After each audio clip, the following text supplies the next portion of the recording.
In order to understand the revolutions, we will first take a look at the European monarchs of the time.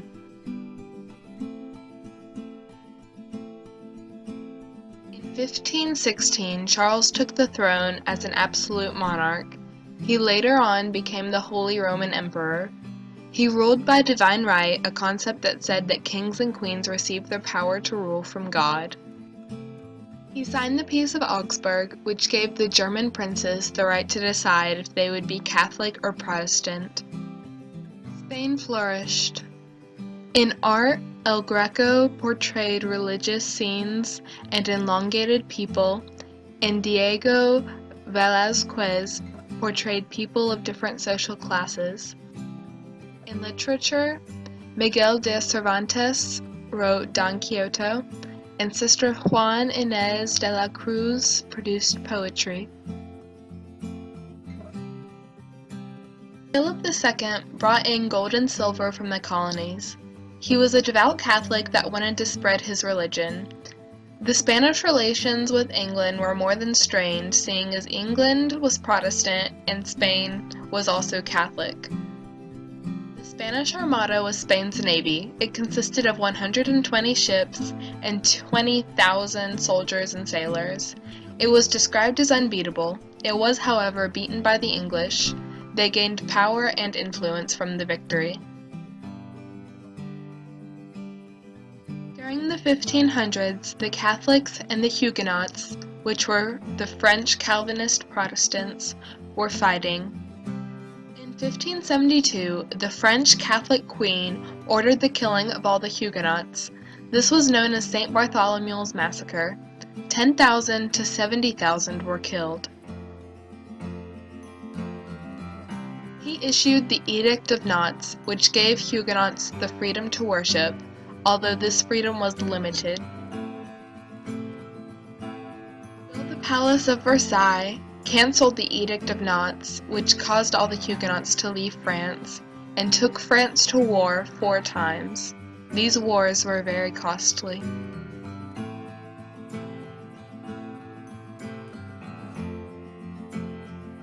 He created the Protestant Church of England. Also Henry VIII's daughter, she worked with Parliament and allowed them to spread their opinions. Wanted money. After being forced to sign the Petition of Right that took away the king's power, he taxed anyway and tried to get rid of Parliament. Parliament and Charles went to war. Parliament won, and Oliver Cromwell became Lord Protector of England. While he was in power, England became a Commonwealth, a republican government based on the common good of all people. After his father's death, Richard Cromwell took over and was not liked. Parliament came together and voted to bring back a monarchy. This was known as the Restoration. Even to Parliament, had religious tolerance, supported the people, and enacted the Habeas Corpus Act of 1679. It guaranteed that someone accused of a crime had the right to appear in court. His brother James II was the next king. He only wanted power and was not popular. The nobles wanted William and Mary to be king and queen. Mary was James's daughter. James ran in 1688 and they took the throne. There was no fighting and the transfer of power. It is known as the Glorious Revolution. In 1689 they signed the English Bill of Rights, turning England into a constitutional monarchy, which is a monarchy limited by law.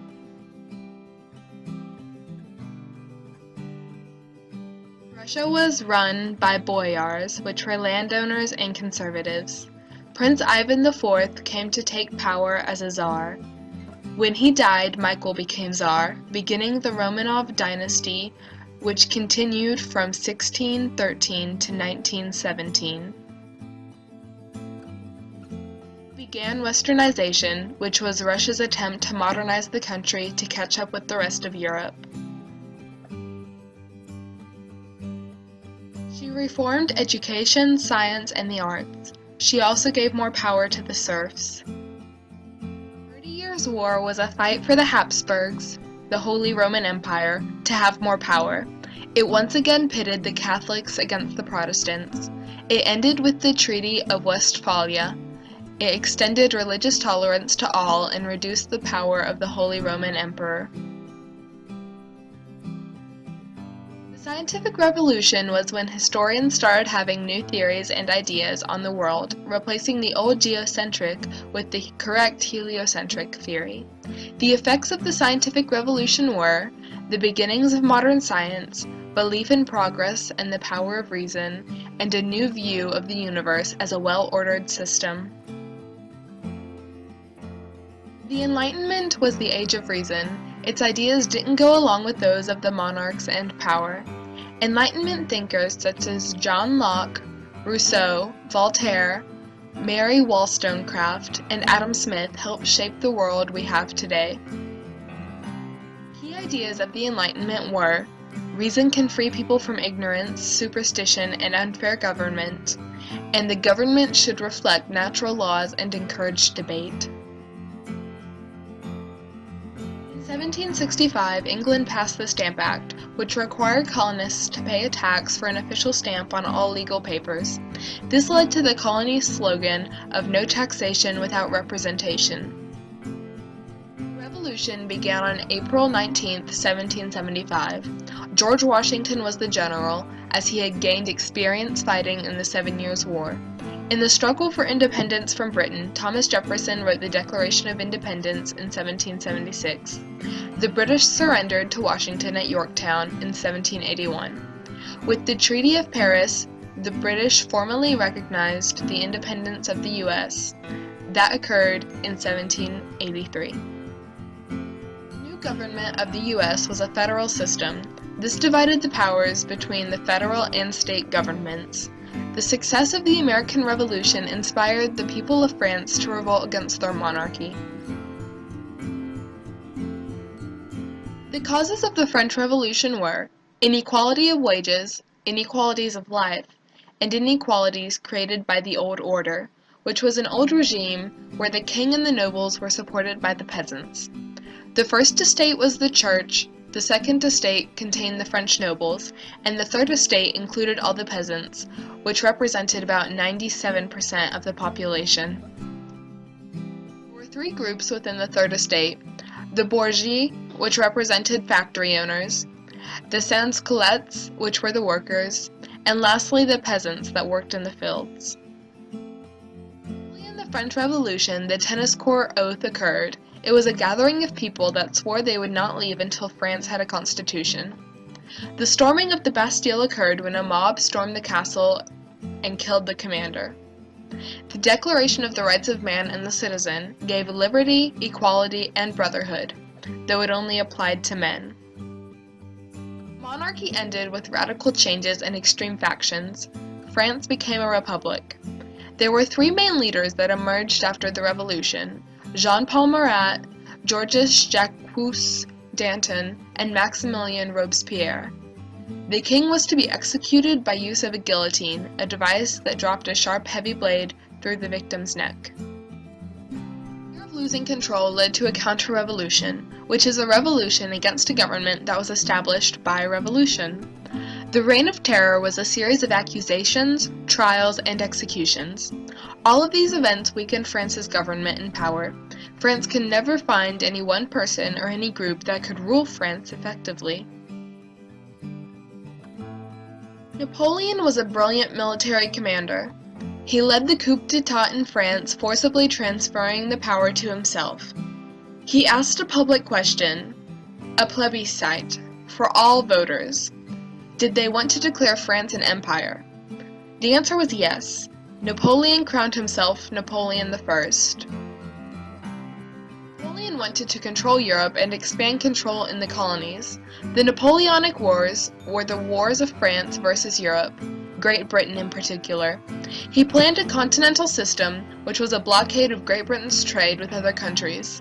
Napoleon came out to control most of Europe.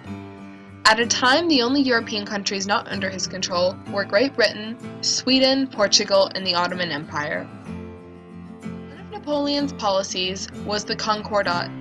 It recognized the Roman Catholic Church was important but not necessary in France.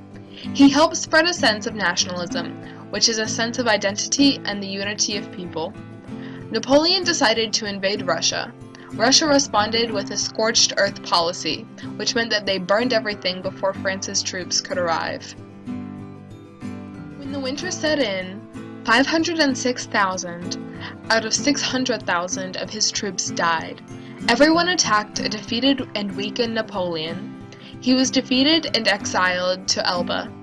The French king was restored, however the citizens missed Napoleon. The 100 Days marks a period where Napoleon returned and reclaimed his power. Napoleon was defeated at the Battle of Waterloo. He was then exiled to a volcanic island where he died 6 years later. The Congress of Vienna aimed to restore Europe after Napoleon. It was decided that France had to pay indemnity, a payment to other countries to compensate them for the damages that Napoleon caused. Reactionary ideals not only opposed progress, but also wanted a return to the old days of absolute monarchy. The French Revolution inspired people as they realized that they could have a voice, ideas, and a purpose. They could change the world.